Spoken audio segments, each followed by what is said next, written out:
ئایدۆلۆژیا و جەماوەند. ئایدۆلۆژیا و جەماوەند. ئایدۆلۆژیا یان ئایدۆلۆجیا لە دوو شەی لێکدرا و دروست بووە. ئایدیا کە بەمانای بیر و باوەڕ و ڕوئیە و جیهانبینی دێت لەگەڵ لۆجیک یاخود لۆژیک کە بەمانای زانست یان زانستی بەکارهێنرێت. مەبەست و مانە لە دەستەواژەی ئایدۆلۆژیا بەمانەی پەیبردن بە ڕێگایکی زانستی لە پێناو دروستکردنی جیهانبینێکی سیاسی کە لە پشتیەوە فەلسەفە و ئایدیایەکی فکری کۆمەڵایەتی وەستاوە،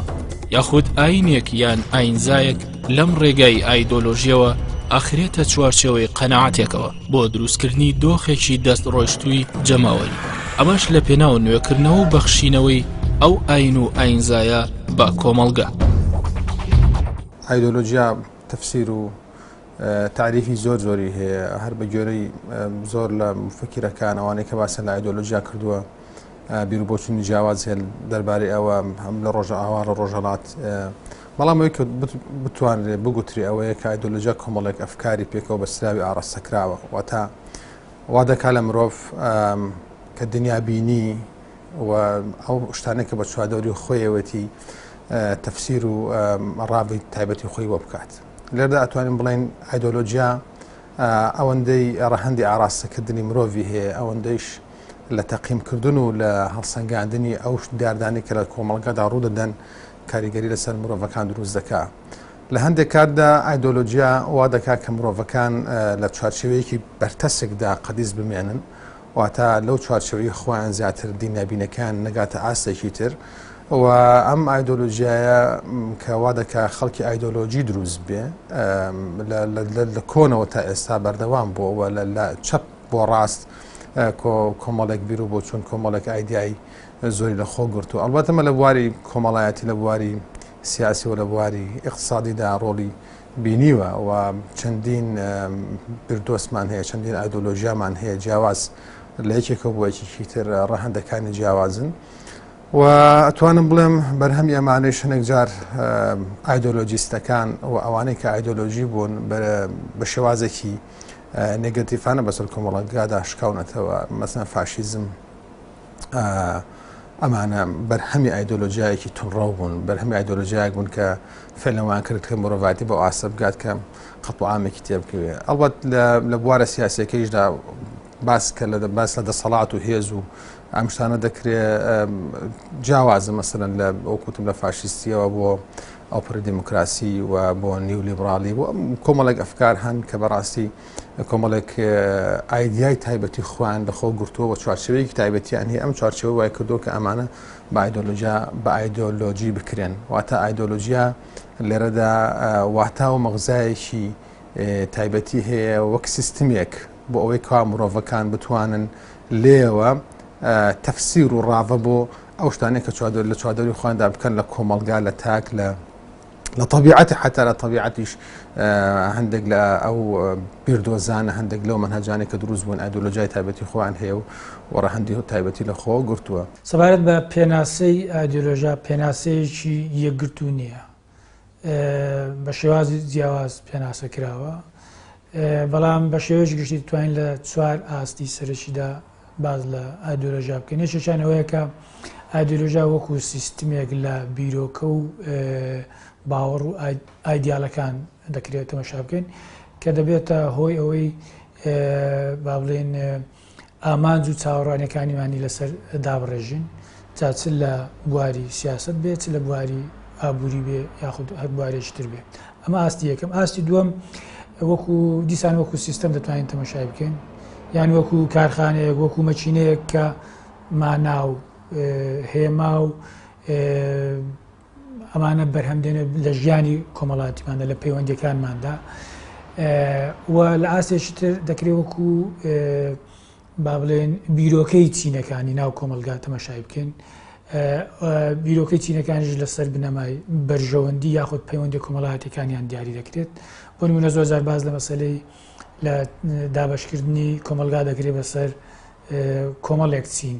بە شێوەیەکی گشتی سێ چینی جیاواز، چینی سەرەوە، چینی ناوەند، چینی خوارەوە. چینی سەرەوە زۆرجار نوێنەرایەتی وەکو با بڵێن ئەو ئایدۆلۆژیای کە نوێنەرایەتی دەکات وەکو کەپیتالیزم تەماشای دەکرێت. چینی ناوەڕاست هەندێک جار دەتوانم لەم تێکەلەیەکە ئەوەکەی زۆر دیار نیە خەسرەتەکە بەڵام زۆر جار بەلای چینی سەرەوەدادا یاخود بەلای چینی خوارەوەدا دەدات کە هەندێک جار بە ناوی لیبرالیزم بە ناوی سۆسیال دیموکراتی ئەم شتانە چینی خوارەوە زیاتر ئەوەیە کە زۆر جار باز لە مەسەلەی یاخود لە ئایدۆلۆژیای مارکسیزم دەکرێت یعنی ئەوە دیارە ئەو پۆلبەندێکی دەقیق نییە بەڵام یعنی ئەگەر ئاوا تەمەشای بەرژەوەندی چینەکان بە شێوەیەک بمانەوێ با بڵێن لەسەر ئاستی چینەکان با بڵێن ئایدۆلۆژیەکان دیاری بکەن ئەوە پۆڵبەندی کراوە بەڵام زۆرێکتر لە تعریف یاخود لە پێناسە بۆ ئایدۆلۆژیا ئەوەیە بەدەر لەو با بڵێن ئاستانێک کە باسمان کرد وەکو دنیابینی گروپێکی دیاری کراوە تەمەشای دەکرێت وەکو دنیابینی ئەوەی کە پێ دەڵێن وۆرد ڤیو یانیش وەکو تەخەیولی گروپێک هەندێک زاویە دەکرێت هی تاکێک بێ وەکو تەخەیولی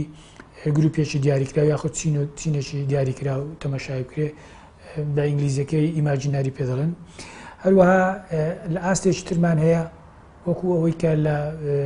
بواری فەلسەفەدا بە ئۆنتۆلۆژی یاخود علم الوجود باسی دەکرێت لەو ئاستەشدا ینی هەندێک زاویە وەکو دەڵێم وەکو مرادفی ئەو چەمکانە بەکاردێ بە هەر حاڵ بەڕای من ئەوەی کە گرنگە پێناسەی ئایدۆلۆژیان نییە ئەوەی کە گرنگە ئەوەیە ئێمە چۆن ئایدۆلۆژیا بەکاردێنین لە ژیانی ڕۆژانەماندا چۆن ڕەنجی داوەتەوە و چۆن ئاراستەمان دەکات ئەمە کاراکتەرە سەرچەکانی با بڵێن ئایدۆلۆژیا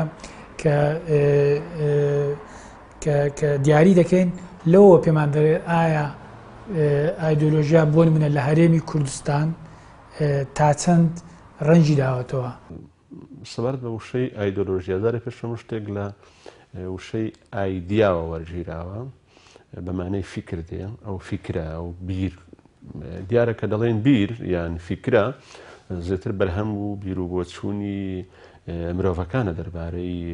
دنیابینی دەربارەی چوارچێوەکانی ژیان دەربارەی فەلسەفەی بەڕێوەبردن و بەرەو پێشچوون و دەربارەی فەلسەفەی ڕابردوو کە مرۆڤ بە چ ئاخارە گەشتۆتە ئێرە ئێمە ئایدۆلۆژیا لە واقعدا دەبێت جیای بکەینەوە لە هەندێک مستەلحاتی تری ئیسلامی کە بڵێن مستەلحاتی تری ناو کەلتوری ئیسلامی مەسەڵەن عەقیدە ئیمان دەبێت ئەمانە لەکتر جیا بکەینەوە واتە ئایدۆلۆژیا کە ئەوەندەی لەگەڵ مۆسوعەکاندا مامەڵام لەگەڵ ئەم بابەتە کردبێ زێتر بەرهەم و دیدگای خوێندنەوەی مرۆڤەکانە بەڵام دواتر کە ئەمە بۆتە چەمچێکی سیاسی بۆتە چەمچێکی مامەڵەکردنی ڕۆژانەی مابرین کۆمەلگا لەگەڵی زیاتر بەم حیزبانە گوتراوە کە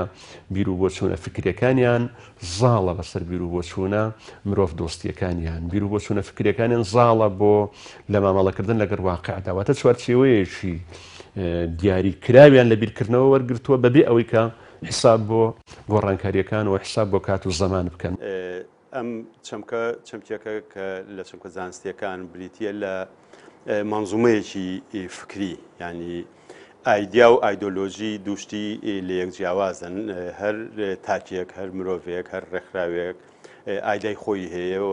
ناسنامەی پێکاتەوە ڕوانین و پێشینی ئەو کەسەیە بەڵام کە ئەڵین ئایدۆلۆژیا بریتە لە منزومەیەکی گشتگیر ئەم منزومە گشتگیرە لە کۆمەڵێک ڕوانین و بنەماوە سەرچاوە ئەگرێ و ئەکرێتە بنەمایەک بۆ ڕێخستنی کۆمەڵگا و لە قاڵبدانی تاکەکانی کۆمەڵگا و ئایدۆلۆژیا ئەکرێ سەرچاوە لە ململانی چینایەتیەوە وەربگرێ وەکۆی کۆمونیستەکان پەیڕەویەکەن ئەکرێ لە ئاینەوە وەربگرێ وەکۆی کە بەشێکی زۆر لە ڕێکخراوە ئاینیە سیاسی و تونڕەوەکان پێڕێویەکەن ئەکرێت لە بیری نەتۆیەوە وەربگرێ وەکۆی کە لە نازی و فاشی و بەعس و هاوشێوەکانیانە بینیمان ئایدیا کە بوو بە ئایدۆلۆژیا و بوو بۆ سیستەمە گشتگیرە ئەبێتە فاکتەرێکی ترسناک بۆ لە قاڵبدانی کۆمەڵگا بۆ لە قاڵبدانی تاکەکان و ئاڕاستەکردنی کۆمەڵگا بەڕوانینێکی گشتگیر کە هەر لە ژیانی ڕۆژانی تاکەوە تا بەڕێوەبردننی گشتی وڵات لە گشت بە گشت ڕەهەندەکانی ئابووری و کۆمەڵایەتی و سیاسی و بوارەکانی ترەوە لە پێشوەخت دەستنیشان کراوە و ئایدۆلۆژیا یەکێک لە پێناسەکانی ئەوەیە کە تاک لە تاکێکی بیرکەرەوە ئەکاتە تاکێکی جێبەجێکەر بۆی دەستنیشان کراوە چی لە بەرکە چۆن بڕوا چۆن قسە بکە شتەکان چۆن بینێ ئیتر بینینی خۆی ڕوانینی خۆی لێکدانەوەی خۆی سفرە بێتەوە و ئەمەیە کە ئایدۆلۆژیا هەمیشە لە هەر کۆمەڵێکا سەر هەڵبات سەری لە ستەمکاریەوە دەرەچێ و ئەبێتە فاکتەرێک بۆ دواخستنی کۆمەلگا و کۆمەلگاکە ئەشێوێنێ لە جێتیەوەی بەرەو پێشەوەی بەرێ هۆکارەکەیەوەیە توانای لە هەر کۆمەلگایەکات کۆی توانای تاکەکان کۆمەلگا بەرەو پێشەوە ئەبا بە بیر و بۆچونە جیاوازەکانیانەوە هەر تاکەی ڕوانێکی هەیە لە گۆشەیە کۆشتەکانە بینێ ئەم گۆشە جیاوازانە کۆی وێنەکە ڕۆشنەکەن بەڵام ئەگەر هەر هەمووان لە یەک گۆشەوە بە وێنەکە بڕوانن لە یەک ڕوانینەوە بابەتەکان هەڵسەنگێنن ئیتر بوارێک بۆ کێبەرچێ بوارێک بۆ داهێنان بوارێک بۆ بیری نوێ و داهێنانی نوێ نامێنێ و ئایدۆلۆژیا بە دیوی ترە هەر لەسەر پرسیارەکەی بەڕێزە بە جۆرێکە کە وردە چڕەبێتەوە لە ڕوانینی تاکە کەسێکە یعنی ڕوانینی تاکە کەسێک ئەکرێ بە بنەمایەک بۆ ئەوەی هەموو تاکەکانی تر ببنە کۆپی ڕوانینەکانی ئەو بۆچوونەکانی ئەو جێبەجێ بکەن و خۆیان سفرە بنەوە ئەنجا کۆمەلگایەک چڕبێتەوە لە یەک ڕوانینە لە یەک کەسە لە یەک ئاڕاستە بە دڵنیایی ئەو کۆمەلگایە بەرەو پێشەوە ناچێ بە پێچوانەوە لە بەرامبەریشدا کە کۆمەلگایەک لەسەر بنەمایەوەی کە تاکەکان بە ئازادی بە ڕوانینی جیاواز بە بینینی جیاوازەوە پێکەوە لە کارلێکێکی بەردەوامی ئاشتیانە دابن داهێنان لە گشت بوارەکان نابێتە سیمای و کۆمەلگای و کۆمەلگای بەرەو پێشەوە چێ وەکەوەی کە کۆمەلگایەکی با ئایدۆلۆژیا لە قاڵب درا و بەرەو دواوەچێت و بەرەو پوکانەوە و چەقبەستن دەچێت. ئایا لە کۆمەلگای ئێمەدا ئایدۆلۆژیا بوونی هەیە؟ هەڵبەت کە باس لە ئایدۆلۆژیاکەین پێویستە لە جەستە و جوگرافیای هێزە سیاسیەکاندا بۆی بگەڕین چونکە بکەری سەرەکی و بە جوڵەکەوتنی ئایدۆلۆژیا ئەوان دروستیەکەن واتە تا لەحزەی هاتنی ئەوان ئایدۆلۆژیا بۆ خۆی تەنێکی بێگیان و بێجوڵەیە یاخود باشترە بڵین ئایدۆلۆژیا ئەگەر هێزێکی سیاسی ڕۆحی پێ نەبەخشێت و نەیخاتە چوارچێوەی جوڵەکانی خۆیەوە ئەوە تەنها وەک تیۆر ئەمێنێتەوە هەر بۆیە لێرەوە ئەشەیە ئەوە بڵین دنیای سیاسەتکردنی ئێمە دوور نییە لە ئایدۆلۆژیا و دروستکردنی دۆخێکی ئایدۆلۆژی بەڵام گومان لەوە هەیە تا چەند ئایدۆلۆژیا وەکو زانست هاتۆتە دنیای ئێمەوە. هەرێمی کوردستانی ژۆکو هەموو بەشێکی ئەم جیهانە کاریگەر بووە بە کۆمەڵێک ئایدۆلۆژیا هەر لە فاشستیەوە بگرە هەر لە کۆمۆنیستیەوە بگرە هەر لە ناشنالیزمە بگرە هەتاوەکو دواتر مانە کاریگەریان هەبوو لە هەرێمی کوردستانەوە بوونیشیان هەبوو هێزیوە هەبووە تا دوێنێ کۆمۆنیست بووە دوایی ساهاتۆ بۆ بۆتە سۆسیال دیموکرات ئەمانە هەمویان لەو چوارچێوەیە هاتوون و هێزگەلێکی تریش هەیە کە بەڕاستی لە بواری سیاسەکە ئایدۆلۆژیەکی سیاسی وای هەیە کە تەنها خۆی بە باڵا دەسترە زانێ لەو چوارچێوەیە لەو ڕوانگەیەوە سێر دەکا کە ئەو هێزی باڵا دەست بێت و ئەمانە هەمویان بەرهەمی ئایدۆلۆژین بەرهەمی ئایدۆلۆژیایەکن کە ئایدۆلۆژی تاگڕەوانەیە و ئایدۆلۆژیەکە کە دوور لە مەغزا و جەوهەری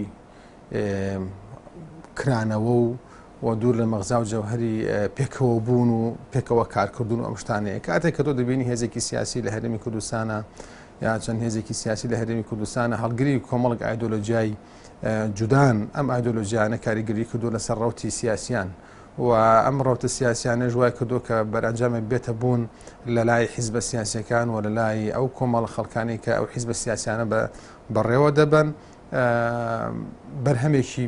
نێگەتیڤی بەرهەم هێناوە کاتێک دەبینیت کە پرۆسی سیاسی هێزێک دەیەوێت تەنها قەتیسیکا بۆ خۆی یا هێزێکی سیاسی دەیەوێت تەنها لە چوارچێوەی بیرکردنەوەکانی خۆدا خەڵک ببینێ و تەفسیرکردن و دینابینەکەی لە ڕوانگەی خۆیەوەتی بۆ خەڵک نەک لەوەی کە خەڵک چۆن ئاوا ببینێت ئەڵبەتەم کۆمەلگایەکە ئایدۆلۆژیا و بیر و بۆچوونی جیاوازی هەیە شەرت نییە هەموو خەڵکەکان بە ئایدۆلۆژی بکرێن بەڵام پارتە سیاسیەکان کە هەڵگری ئایدۆلۆژیایەکەن بەتایبەتی پارتیە سیاسی دەسەڵاتدارەکان کاریگەریان لەسەر کۆمەلگا بە نێگەتیڤی بووە واتە بە شێوازێکی سەلبی بووە لەسەر کۆمەلگا کاتێک کە ویستویانە تەفسیری کۆمەلگا وا بکەن کە دەبێت هەموو ئەو حیزب بێت تەفسیری کۆمەلگا وا بکەن کە بێ هەموو هێزەکە لە لای ئەوان بێ هەموو دەسەڵاتەکە لە لای ئەوان بێ و هەموو پارۆپولەکانش لە ڕووی ئابووریشەوە لە لای ئەوان بێ تاوەکو بەکاری بێن بۆ کەسپێشکردنی لایەنەکانی تر یا لایەنێکی تر ئەم ڕاستیمە جۆرەکە لە ئایدۆلۆژی ئیتر فاشیستی ناو دەبێت ئیتر سۆشیال دموکراتی ناو دەبە هەیە شتێکی تری ناو دەبات و ناشۆنالیسم نادەبات ئەمانە بۆ خۆی کاریگەریکی سلبیان لەسەر کۆمەلگا دروست کردووە و ئەتوانم بڵێم هیچ واتایەکی زانستی نییە تاکو من لێەوە بڕوانم کە ئەمە ئایمە زانستی ئەمە زانستی نیە نا بۆ خۆی کاتێک ئایدۆلۆژیا دێتە ناو کای سیاسەکانەوە کاتێک شتەکان بە ئایدۆلۆژی دەکرێن ئەو کاتە بەرهەمێکی سیویل لە کۆمەلگادا دروستە بێت ئەو دروستە مرۆڤ بتوانێت چوارچێوەیەک بۆ بیرکردنەوەکانی خۆی دابنێ بەڵام دروست نییە تو ئەم چوارچێوەیە بسەپێنێ بەسەر کەسانی ترا و فەرزیگە بەسەر کەسانی ترا دەبێت وابێ دەبێت بۆ شێوازی بێت چونکە لە کۆتاییدا دەگەنەوە دەرەنجامەیەکە ئەم ئایدۆلۆجیستانە ئەم ئایدۆلۆژی ئەم خەڵکانەی کە ئەیانەوێت خەڵکی تر بە ئایدۆلۆژی بکەن و پرۆسی سیاسی بە ئایدۆلۆژی بکەن هەموو کای سیاسەکان بە ئایدۆلۆژی بکەن بەرەندامێکی نێگەتیڤی دەبێتەوە جاگەر تەماشایش ئەو خاڵانە بکەین کە کاراکتەری ئەساسین بۆ هەر ئایدۆلۆژیایەک وەکو گوتمەوەیەکە یەکەمیان دەسەڵاتی هەیە بەسەر شێوازی بیرکردنەوەمان دووەمیان ئاراستەی هەڵسەنگاندنەکانمان دەکات چۆن تەماشای دنیا دەکەین سێمیان ئاراستەی هەڵسوکەوتمان دەکات چۆن لە ژیانی ڕۆژانەماندا چی دەکەین ئەوەی تریشان ئەوەیە کە هەر ئایدۆلۆژیاک دەبێت لە ناو خۆیدا کۆمەڵێک بەهاو ماناو ئەوەی گونجاوی لەگەڵێک بێ نابێ دش بە یەک بن جاگەر لەژێر ڕۆشنایی ئەو خەسڵەتانە تەمەشای ئایدۆلۆژیا بکەین لە هەرێمی کوردستان دەبینین زەحمەت ئێمە بتوانین بیگونجێنین لەگەڵ ئەو خەسڵەتە ئەو پێناسە ئەکادیمیەکە کردمان بۆ نمونە لەسەر ئاستی سیاسی ئێمە حزبە سیاسیەکانمان هەیە حزبی سیاسیمان هەیە بۆ خۆی هەڵگری ئایدۆلۆژیای بۆ نمونە کۆنسەرواتیڤە بەڵام تۆ دەبینیت لە بواری ئابووریدا بانگەشە بۆ سۆشیال لیبرالیزم دەکات دیفاع لە بۆ نمونە هەندێک بەهای یەکسانی و ئەم شتانە دەکات بەدەر لەوەی کە با بڵێن لە بەرژەوەندی چینی سەرۆدا بێ کە لە بنەڕەتدا ئەو ئایدۆلۆژیایە دەبی لە بەرژەوەندی چینی سەرۆدا بێ حزبمان هەیە خۆی بە هەڵگری ئایدۆلۆژیای سۆشیال دیموکراتی دەزانێت بەڵام لە هەمان کاتا دەبینیت برەو بە بنەماکانی یاخود بیرۆکەی لیبرالیزم دەدات لە ژیانی ڕۆژانە لە سیاسەتەکانیدا لە دنیابینی ئابووریدا بۆ نمونە جا بۆیە زۆر جار دەبینین دنیابینی ئابووری حزبەکانی لا ئێمە لەگەڵ دنیابینی سیاسیان یەک نایەتەوە جا بۆیە دەتوانم بڵێم ئایدۆلۆژیا بەمانە ئەکادیمی و زانستیەکەی لە هەرێمی کوردستان لەسەر ئاستی سیاسی ناتوانم بڵێم بوونی نیە بەڵام تێکەڵ و پێکەلێکەیە گونجاو نییە بەهاکانی ناو با بڵێن ئایدۆلۆژیا سیاسیەکان ئەو حزبانێکە هەڵیان کردووە لەگەڵ یەک گونجاو نییە جا یەکێک لە خەسڵەتە هەرە ئەساسیەکان ئەوەیە کە دەبێ ئەو بەهانەی هەر ئایدۆلۆژیاک هەڵی گرتووە هەر حزبێک هەڵی گرتووە دەبێت لەگەڵ یەک گونجاوێن بۆ نمونە کە تۆ دیفاع لە باز لە لیبرالیزم دەکەی دەبێ باز لە مەسەلەی بازاڕی سەربەخۆ بکەی باز لە مەسەلەی ئازادی تاکەکان بکەی ینی بەم شێوەیە تۆ دەبینیت هەڵگری ئایدۆلۆژیای لیبرالیزمە بەڵام دیفاع لە مافی با بڵێن گروپ دەکات کۆلەکتیڤ دەکات ئەمە لەگەڵ یەک ناگونجێ ئێمە لە ڕابردوودا کۆمەڵە حزبمانە حزبی ئایدۆلۆژی بوون ینی لە ڕابردوودا ئێمە هەموو چەپەکان حزبی ئایدۆلۆژی بوون ئەگەر تێبینیت کردبێ لەو ڕوانگەیەوە کە بیرروبەچوونیشی دیاریکراویان هەڵگرتووە و زۆر زار تێک ژیراون لەگەڵ پێکاتەکانی کۆمەلگا لەسەرەوە ئاساسی کە ئەمان بیرروبەچوونەکانیان وایان پێ دەڵێ لە ڕابردوودا ئێمە حزبی ترمان هەبوو کە با بڵێن لەو ڕوانگەیەوە قسەی کردووە بەرپێ ئایدۆلۆژیاش دیاریکراوە لە حزبی هیواوە هەڵگری ئایدۆلۆژیا بوون حزبە کوردیەکانی ئێمە بەڵام ئایدۆلۆژیا لەلایەن پارت و لەلایەن ڕێکخراوە سیاسەکەن لە ئێمەدا لەناو نخبەی سیاسی ئێمەدا تەستنیفە بەوەی کە هەیە بە ئایدۆلۆژیایکی تونڕە و مامەڵی لەگەڵ واقعەکە کردووە هەیە ئایدۆلۆژیایەکەی نەرم بووە واتە بەشێک لە پارتە سیاسیەکان کاتی خۆی بیر و بۆچوونی چاپ مارکسیتیان خستۆتە ناو پێڕەوەکان بەڵام لە ممارەسەیە دەبینین بە ئەندازەیەکی باش پەنجە نەرم بوون بۆی کە بە ئاراستەیەکە گاوێ ناویش تۆلانەی پێچوانە و بێ لەگەڵەوەی کە لە پێڕەوەکەیان داناوە ئایدۆلۆژیەکان بە دوو شێوە حسابی بکەین بەشێک لە ئایدۆلۆژیەکانمان ئێمە لە کوردستاندا بە زۆری گرفتمان لەگەڵ ئایدۆلۆژیایکی هاوردەیە مەسەن دیدگایەک لە وڵاتێکدا بۆ شێوەی حکومڕانی هاتووە فەلسفەی شۆڕشی فەڕەنسی لە کاتی ئیتیحاد و تەرەقی و لە جوڵانەوەی دوای سوڵتان عەبدولحەمیدی لە تورکیا بۆ تا ئایدۆلۆژیە بەشێک لەم بیریار و بەشێک لە مەحزەبە سیاسەنێکی ویستانە گۆڕانکاری لە تورکیا بکەن بەڵام گرفتی ئێمە لەوەدایە چەپەکان لە وڵاتی ئێمەکە هاتوون لێرە پارتی سیاسیان بنیاد ناوە ئاڕاستی فکریان تەبەنی کردووە هەموو لەو ڕوانگەیەوە بەواتە حیزبی ئایدۆلۆژی بوون بەڵام گرفتەکەی ئێمە لەوەدایە بەریەکەوتنەکان لێرەدا لەوەدایە بەشێک لەم پارتە سیاسی ئایدۆلۆژیانە هێندە حرفیەن مامەڵەیان لەگەڵ ئەم شێوازە کردو بۆ گواستنەوەی ئەفکاری بیریارە ئایدۆلۆژیە دەرەکیەکانی لە کوردستان توی زۆرێک لە بەریەکەوتن بوون لە بوارە کۆمەڵایەتەکان لە بوارە فەرهەنگیەکان لە بوارە کەلتوریەکان لە واقعی کوردستاندا بەڵێ لە کوردستانی ئێمەدا پارتی سیاسی و ئیتیجاهاتی ئایدۆلۆژی هەبووە ئەمە لە ساڵانی ڕابردوودا بەڵام خەریکە وردەوردە لەم چەند ساڵی دوایی بەهۆی هەڵبژاردنەوە بەهۆی واقعی سیستەمی حکومڕانیەوە بەهۆی ئەوە کە دەبێت هەموو لایەکمان فکرەیەک تەبەنی بکەین کە کۆمەلگا بیەوێ لەگەڵ خصوصەتی کۆمەلگادا بگونجێ و هەڵقوڵاوی خواستەکانی کۆمەلگای بێ نەک چوارچێوێکی ئایدۆلۆژی فەرزی کە بێبەوەی کۆمەلگای لەسەر پەروەردە بکەیت دەبێت کە پەروەردەکانمان لە سروشت و پێداویستەکانی کۆمەلگاوە سەرچاوە بگرێتەوە بۆیە من واتە سەوەڕ دەکەن لەم سە ساڵانەی دوایی لەگەڵ وردەوردە بەرەو پێشچوونی وەزعی هەڵبژاردن و پێویستبوونی کۆمەلگا بە ڕنگدانەوەی خواستەکانی کۆمەلگا هەست دەکەم وردەوردە پارتی ئایدۆلۆژی و ئاڕاستەی ئایدۆلۆژی لە کوردستاندا تەنها لە چوارچێوەی لێرە و لەوێ لە چوارچێوەی چەند گروپێک دەمێننەوە خەریکە پارتە سیاسیەکانیش لە ڕوانگەی پابندبوون بە ئایدۆلۆژیا و فەرزکردنی ئایدۆلۆژیاوە بەرەو کاڵبوونەوەیەکی زۆر دەچن لە هەرێمی کوردستانە چونکە گەشەیەکی سروشتی لە هیچ بوارێکە ڕووی نەداوە کۆمەلگای ئێمە کۆمەلگایەکی شێوێنراوە هەمیشە لە بەردەم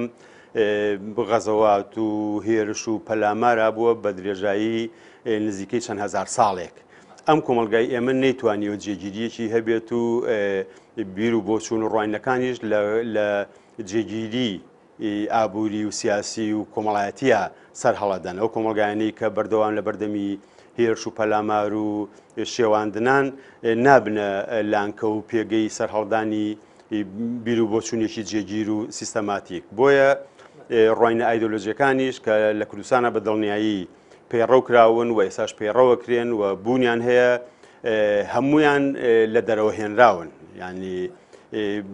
لاساییکردنەوەیەکی هاوشێوەکانن مەسەن لە ڕووە نەتەوایەتەکەەوە تەماشای بکەی ئەوانەی کە بە ئایدۆلۆژیایەکی نەتەوەیی بەلای شۆفێنیزمە بۆ بابەتەکانە ڕوان و نەتەوایەتی لەو چوارچێوەیە ئەبینن بۆ ئایدۆلۆژیایە بیرەکەنەوە سەرچاویان لە هەنێنەتەوە و میلەت و ڕوانین و بیری ترەوە هێناوە ئەوانەی وەکو کۆمونیست بیرەکەنەوە لە دەرەوە ئێرەوە هێنانەوە ئەوانەی وەکو ئیسلامیکی سیاسی تونڕە و بیرەکەنەوە لە دەرەوەی کۆمەلگاکەوە ئەو ڕوانیان هێناوە مەسەڵەن تەماشاکەی ئاینی ئاسایی خەڵکی کوردستان کە زۆرینەی ئاینی ئیسلام و موسڵمانن ئاینێکی پێشتر هێمن و ئاسایی و هێندە عیبادەت بووە هێندە کێبەرکێ و ململانێ و تونند و تیژی نەبووە بەڵام کاتێک بۆ چونە تونند و تیژەکان دێن ئەبینی کە تونند و تیژی لێ ئەکەوێتەوە کۆمونیستەکان کە یەن بۆری بۆچینێکی هێنرا و بەکارەهێنرێ تونند و تیژی لێەکەوێەوە مەسەل نەتەوایەتەکانیش کە تا ئێستا ڕەنگە لەو بوارە کەمتر کورد پەنای بۆ تونند و تیژی بردبێ هەمیشە هەر هێرشی کراوەتە سەر و لە بەرگریا بووە بەڵام بوونی ئەو ڕوانینە کە تۆ نەتەوەکەت لەسەر نەتەوەکانی ترەوە بینی و وەکو ئایدۆلۆژیایەکی نەتەوەی شۆفینیستیانە بۆ مەسەلەکە بڕوانی کە تونند و تیژی نانوێنی لەوەیە کە هێزن یەکنا هێزە بێ لەو بوارەشا دیسان تونند و تیژی ئەنوێنێ و بۆیە بۆ پرسیارەکەی بەڕێزە ئەو بۆ چوونانە هێندەی لە دەرەوە هێنراون هێندەی زادە و هەڵقوڵاوی بیر و بۆچوون و ڕوانینی کۆمەلگای کوردەوارینی ئایدۆلۆژیا وەکوتم سیستەمێکە ئێمە ئیستقرارێکمان نەبووە بە شێوەیەکی بڵین چەکەرەیی دروست ببێت و پەلوپۆ بەهاوێ و گەشە بکات و بنەماکانی دیاری بکرێ بەڵکو وەکو زوربەی بیرروبۆچوونەکان لە کۆمەلگای ئێمە بە شێوەی معەلەب بە حازری هێنراون و سەپێنراون بەسەر کۆمەلگای ئێمە و هەڵقوڵاوی زوربەی زۆریان هەڵقوڵاوی کۆمەلگاکی خۆمان نین.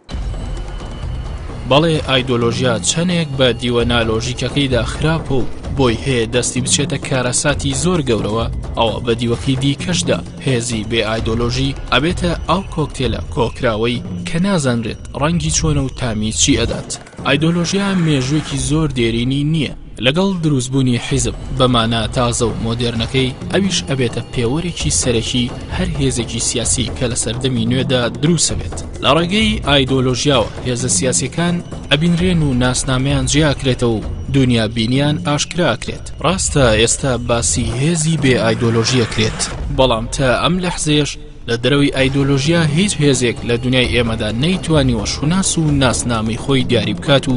بە کۆمەلگا بڵێت من تەنێکی جیاواز و بێ ئایدۆلۆژیا. وەکو لە سەرەتاوە ئاماژەم پێ کرد واتە و تعریفاتی زۆری هەیە دەبێت ئایدۆلۆژیا وا بکات لە مرۆڤەکان مەودای فکریان مەودای بیرکردنەوەیان فراوان بێ و نابێت تەنها ئاڕاستە بوونیان تەنها ڕەفتارەکان لە چوارچێوەی ئایدۆلۆژیایەک قەتیز بمێنن چونکە مەرج نییە هەموو ئایدۆلۆژیەک هەموو بردۆزێک هەموو ڕێڕەوێکی ئەو ناشۆنالیست کۆمۆنیست مەسەلەن سۆشیال دیموکرات ئەمانە هەمویان تەفسیرێکی تەواویان بۆ ئەو ڕووداوانە ئەو ڕووداوانە هەبێت کە لە کۆمەلگادا ڕوئەدەن واتە مەرج نییە وەڵامی هەموو پرسیارەکانی کۆمەلگا بدەنەوە ئەو بردۆزانە و مادام مەرج نییە وەڵامی هەموو پرسیارەکان بدەنەوە مەرجیش نییە ئەمانە بتوانن ڕۆڵێکی ئیجابی لە هەموو کاتەکاندا ببینن. بۆیە پێویستە کات لەو کاتانە یا لەو مووقیفانی کە ئایدۆلۆژیا دێتە ناو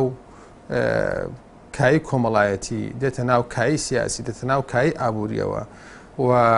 دەبێت ئاگامان لەوە بێت کە ئەم ئایدۆلۆژیایە بە نێگەتیڤی بۆ سەر کۆمەلگا و بۆ سەر ئابووری بۆ سەر سیاست نەگەڕێتەوە و ڕوونەدات. بەڵام ئەوەی کە دەبینی بەڕاستی ئێستا ئەوەیە کە لە هەموو ئەم بوارانەدا ئایدۆلۆژیا ڕۆڵی خراپی گەڕاوە دەبی ئەم ڕۆڵە خراپە لە ئایدۆلۆژیا دابڕنین شتێکە کە بەڕاستی دەتوانین بڵێن مرۆڤەکان دەبێت لە چوارچێوەیەک بیرکەن و چوارچێوەیەک بۆ خۆیان دیاریکەن یان پارتە سیاسیەکان یان کۆمەڵەکان و ئەم چوارچێوە سیاسیە فکریە ئابووریە کۆمەڵایەتی کە دروستە بێ بۆ بیرکردنەوەی مرۆڤەکان دەبێت تا ئەو ئاستە بێت کە فعلەن بە ئیجایی بۆ سەر کۆمەلگا بتێ ئیستیجابی ڕەغەباتی کۆمەلگا بێ نەک بێت و بێتە بار بەسەر کۆمەلگاوە و بێتە عائق ڕێگر لە بەردەم بەرە پێشۆنەکانی کۆمەلگا. بۆیە من دەڵێم لە کۆتاییدا ئایدۆلۆژیا ئەوەندەی چەکێکە بەدەست ئایدۆلۆژیستەکان و بۆی کۆمەلگای پێ بە ئایدۆلۆژی بکەن کای سیاسیەکانی پێ بە ئایدۆلۆژی بکەن و هەموو هێز و پارە و توانە و تاقەکان بۆ خۆیان قەتیز بمێن و بۆ خۆیان بگەڕێنەوە خۆیان تەحەکومی پێوە بکەن و لە ڕوو کۆمەڵایەتیەوە ئەوان بیانێ کۆمەلگا ئاڕاستە بکەن و تەقیمان بۆ کۆمەلگا تەقیمێکی ئایدۆلۆژیانە بێ بەڕاستی کۆمەلگا بە ئاڕاستێکی خراپدا دەبن. بۆیە دەبێت کۆمەلگا و کای سیاسی و کای ئابوووریەکان بەڕاستی لە ئایدۆلۆژی دابڕین بۆ واتایی کە ئایدۆلۆژیا کاریگەری سلبی و نێگەتیڤی هەیە بەسەر ئەم کایانەوە ئەم بوارانەوە. بۆیە پێویستەکەمە بڵین ئایدۆلۆژیا تا ئەو کاتی قوبوڵە تا ئەو کاتەی پۆزتیڤە کە نەبێتە هۆی ئەوەی کە کۆمەلگا بە ئاڕاستێکی خراپدا بەرە. تا بۆیە ئەوەی کە لە هەرێمی کوردستان ئەوەی کە من ینی تێبینیم کردووە ئایدۆلۆژیای سیاسی با بڵێن سیاسی دینی بەتایبەتیش ئیسلامی تا حدێک دەتوانین بڵێم گونجاوترە لەبەر چی؟ لەبەرەوەی تەمانەوە فەزلەش بۆ حیزبە ئیسلامیەکان ناگەڕێتەوە بەڵکو بۆ ئەوە دەگەڕێتەوە کە کۆمەلگایەکی دینیە هەرێمی کوردستان کۆمەلگایەکی ئیسلامیە لە ژیانی ڕۆژانەدا نەریتەکان تێکەڵ بوون لەگەڵ بەها ئاینەکان ئەوەیە وا دەکات زۆرێک لە گونجان هەبێ لە ئایدۆلۆژیای با بڵێن ئیسلامیدا. ئەجینا بە شێوەیەکی گشتی من پێم وایە لە هەرێمی کوردستان ئایدۆلۆژیا بەمانە بۆ مانایی کە ئێمە پێناسەمان کرد یاخود لە دنیای ئەکادیمی و لە دنیای با بڵێن فەلسەفە ئەوانە دەکە ئاماژەی بۆ کراوە پێناسە کراوە تەواو گونجاو نیە. هۆکارێکی سەرەکی ئەوەیە کە بۆ نمونە چینەکان بەناو ئەو گەشە سندنەدا تێنەپەڕیون کە لە ڕۆژئاوادا ڕوویداوە. چینەکان تا ئێستا ناتوانیوە ینی بەرژەوەندێکی تایبەت بە خۆیان پەرە پێ بدەن. بەرژەوەندێک بڵێن ئەو بەرژەوەندە تایبەتە بە هەنی لە ڕووی فکری و ئایدۆلۆژیەوە تایبەتە بەم چینە چینی سەرەوە یاخود چینی خوارەوە. تا بۆیە چینەکان دەتوانین بڵێم خاوەن ئایدۆلۆژیای تایبەت بە خۆیان نین، خاوەن بەها و سیستمی بیرکردنەوەی تایبەت بە خۆیان نین. ئەمەش بەشێکی پەیوەندی بەوەی هەیە وەک گوتم بەو گەشە سەندنە کۆمەڵایەتیەوە هەیە، بەڵام لە لایەش تریشەوە لەسەر ئاستی سیاسیشەوە دەبینین یعنی ئەو گەشە سەندە بەو شێوە ڕووی نەداوە. حزبێکی دیاری کراومان نییە کە نوێنەرایەتی چینێکی دیاری بکراوت کە هەڵگیری ئایدۆلۆژیا چینێکی دیاری کراوێت. جا بۆیە ئەوە خۆی لە خۆیدا ئەو تەکەڵ و پێکەڵی دروست کردەوە زەحمەت ئێمە بتوانین لەژێر ڕۆشنایی ئەو ئایدۆلۆژیا ئەو تعریفانەی کە بۆ ئایدۆلۆژیا کراوە هەرێمی کوردستانی پێ بخوێنینەوە. ئەگەر بە شێوەیەکی تایبەت ئاماژە بە مەسەلەی بە مارکسیزم بکەین، مارکسیزم باز لە ئەوە دەکات لە با بڵێن ژێرخانی بەرهەمهێنانی ئابووری دەبێتە هۆی دیاریکردنی سەرخانی سیاسی. بەڵام ئایا تا چەندەوە لە هەرێمی کوردستاندا ئەمە ڕوویداوە؟ ئایا ئەو پەیوەندەکانی بەرهەمهێنان بەخۆی تا ئەو حەدە گەشەی کردووە کە بتوانێت سەرخانی سیاسیمان دیاری بکات؟ بەو شێوەیە نابینم. لە کاتێکدا ئێمە زۆر لە حزبی سیاسیمانەوە کە هەڵگری ئایدۆلۆژیای مارکسی بووە. تا بۆیە ئاسان نییە باز لە هەرێمی کوردستان بکەین لە پەیوەندی لەگەڵ ئەو ئایدۆلۆژیانە. بە هەر حاڵ ئایدۆلۆژیا دەبێت چی بکات؟ ینی با بڵێن پرسیارێکتر ئەوەیە، من پێم وایە ئەوە دەبێت لە پێگەی ئایدۆلۆژیاشی دیاری کراوە ئەو قسەیە بکەین. بۆ نمونە بۆ من ئایدۆلۆژیا پێویستە بە شێوەیەک ژیانی ئێمە ڕێک بخات، بە شێوەیەک ئێمە ئاراستە بکات، بە شێوەیەک تاکەکانی کۆمەلگا با بڵێن کۆمەلگا وا بکات، کۆمەلگا کار بکات کە لەسەر کۆمەڵێ بەهای باش بۆ نمونە مەسەلەی یەکسانی، مەسەلەی دادپەروەری لەسەر ئەم چەمکانە کۆمەلگا ڕابێنی. بۆ من ئەوەیە کە ئایدۆلۆژیا چ لەسەر ئاستی حزبی بێت، چ لەسەر با بڵێن سیاسی بێت، چ لەسەر ئاستی ئابووری بێ، پێویستە ژیانمان بە شێوەیەک ڕێک بخات، تاکەکان بە شێوەیەک هان بدات بۆ ئەوەی گەشە سەندنی باشتر یاخۆت وەکو گوتم بەو ئایدیالانە بگات، ئەوەی کە گوتم بۆ نمونە دیموکراسیە، یەکسانیە، ئازادیە تا دوای. ئێمە زۆر جار گرفتمان لەگەڵ دوو دیوی ئایدۆلۆژیا هەیە. ئایدۆلۆژیایەک کە زۆر جار ئیبی ئەو ژینگەیەشی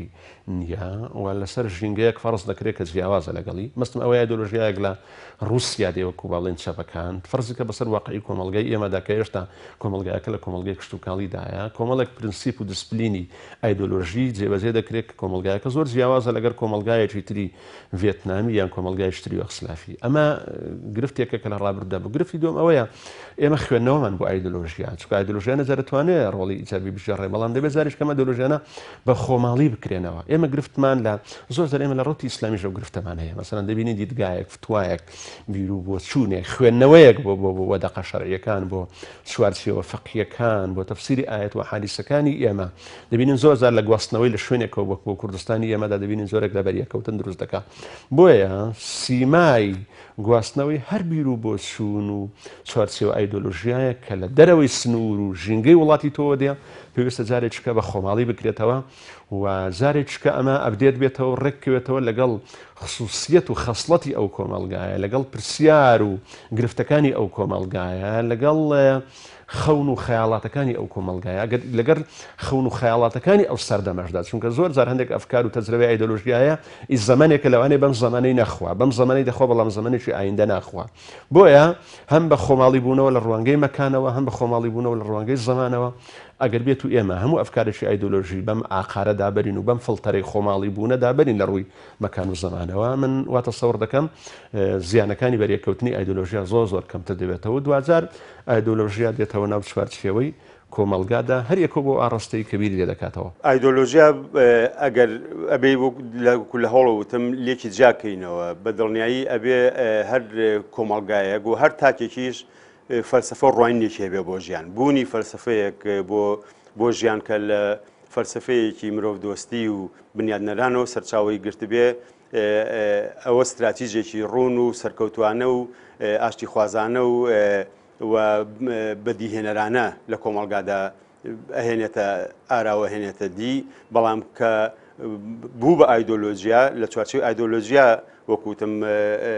دەقی بەست و لە قاڵب درا ئەو کاتە دیسانەڵێمەوە بەرەو ستەمکاری و بەرەو توندوتیژی و بەرەو مراندنی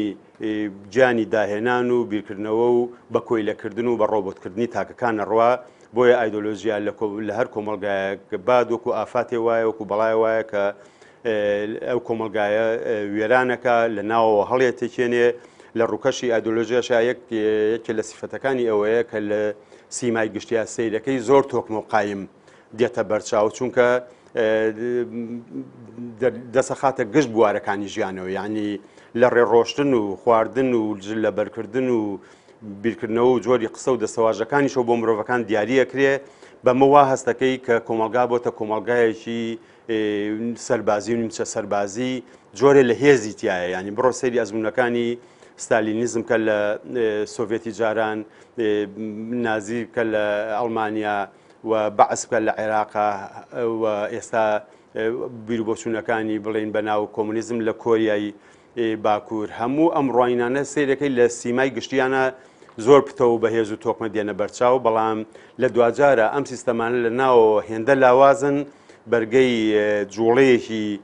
مێژوویی ناگرن و بە ئاسانی لە بەرێک هەڵەوەشێنەوە و دەرەکەوێت کە لە سیما بەهێزن بۆیە ئایدۆلۆژیا هیوادارم بە هەموو ڕووناکبیران ڕۆشنبیران سیاسەتکارانی ئەم وڵاتە وا بکەین کە بە عەقڵێکی کراوەی بەرامبەر قوبوڵکردنەوە بە عەقڵێکی کراوەی داهێنەرانەوە بە عەقڵێکی کراوەی فرەڕەنجی و فرەتۆنیەوە بۆ بیر و بۆچوون و ڕێبازەکان بڕوانین لە چوارچێوەی بنەمایەکی مرۆڤ دۆستانەی نەتەوەی و نیشتیمانی وادا کە ئەم نەتەوە زوڵم لێکرا و گەلە زوڵم لێکراوەی خۆمان بە ئاراستەیە بەرین ببێتە فاکتەرێکی ئاشتی و پێکەوە ژیان و پێکەوە هەڵکردن هەم لە ناو خۆیان هەم لەگەڵ دراوسێ مێژوویەکانیان کە دراوسێتی لە گەڕک و کۆڵانە قابلی گواستنەوەیە بەڵام نەتەوەکان کە دراوسی یەکەن قابلی گواستنەوە نییە ئیلا ڕێگەی پێکەوە هەڵکردن و پێکەوە ژیان نەبێ ڕێگەی تر لە بەردەستیانە نییە سەرباری ئەوی هەمووستەمەی لەگەلەکە ئێمەکراوە نابێ ئەوە بێتە هاندەرەوەی ئێمە بینە ئایدۆلۆژیەکی هاوشێوەی ئەو ئایدۆلۆژیانی بەرامبەرمان بەکارهێنراوە بەڵکو بێ بە گیانی لێبوردەیی بە گیانی پێکەوە هەڵکردن و ببینە فاکتەری پێکەوە گرێدان و داڕشتنی سیستەمێکی جوان لە خۆرەڵاتی ناوەڕاستە هیوادارم بڕیار بەدەستان ڕووناکبیران بەم ئاڕاستەیە بیر بکەنەوە و بەکاردانەوە ئەگەر بەکاردانەوەی ئەنفال و کیمیاباران و سیاسەتەکانی بەعس و داگیرکەرانی کوردستان لە گەشت پارچەکانە مامەڵە بکرێ ئەبێ کوردیش تونترین ئاڕاستەی ئایدۆلۆژی تیا سەر هەڵبا و بە هەمان میکانیزم بەرامبەر بەوان ڕەفتار بکە بەڵام خۆشبەختانە تا ئێستا گەلی کورد لە کۆی گشتیە ناڵم تاکۆوانە لە کۆی گشتیا دوور بووە لە تیرۆر دوور بووە لە شۆفێنیزمێکی تون دوور بووە لەوەی کە ڕەفتاری هاوشێوەی نەیار و دوژمن و داگیرکەرەکانی ئەنجام بدا بۆیە ئایدۆلۆژیا هیوادارم لە کۆمەڵگەی ئێمە نەبێتە سیستەمی ژیان بەڕێوەبردن ئیتر ئایدۆلۆژیایە چ سەرچاوەی لە ململانی چینایەتی وەرگرت بێت چ لە ئاینی وەرگرت بێت چی لە نەتەوایەتی و هەر بواریترە وەرگرت بێ ترسناکە و ئەبێ گەنجان و خەڵکانی خۆمان و شێرکەینەوە لەوەی کە لە قاڵبی ئایدۆلۆژیان نەدرێن بەڵکو فێریەوە بن کە ڕوانینەکانی بەرامبەریشیان ڕێز لێ بگرن ئەگەر لاشیان قوبوڵ و پەسەند نەبێ بۆەوەی ڕاوبۆچوونەکانی خۆشیان پەسەند کرا و ڕێ لێ نەگیراو بێ.